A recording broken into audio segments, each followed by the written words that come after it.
এই রাজগৃহে দাঁড়িয়ে আমি জানলাম, প্রেম নয়, শ্রদ্ধা নয়, অধিকার নয়, নারী শুধু প্রয়োজনের। জানলাম এখানে কোনো ভেদ নেই, ধর্মপ্রাণ যুধিষ্ঠির, শক্তিমান ভীম, প্রেমিক অর্জুন আর লোলুপ ধৃতরাষ্ট্রনন্দনদের মধ্যে। প্রতিকার চাইছি না, যা শুধু বিলাসের, সেই বস্ত্র ছিনিয়ে নেয় যদি কোনো দুঃশাসন নিক। আমি কাঁদছি না, চারপাশে ভাসানের ডিঙায় পশুদের উত্তাম নাচের ভঙ্গি।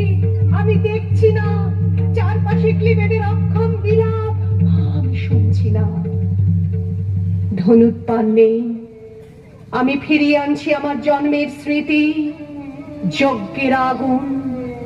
দ্রৌপদী নই, নই পাঞ্চালী, নই ভরত কুলবধূ, আমি কৃষ্ণা, যজ্ঞাগ্নি সম্ভূতা, শুধু নারী এক।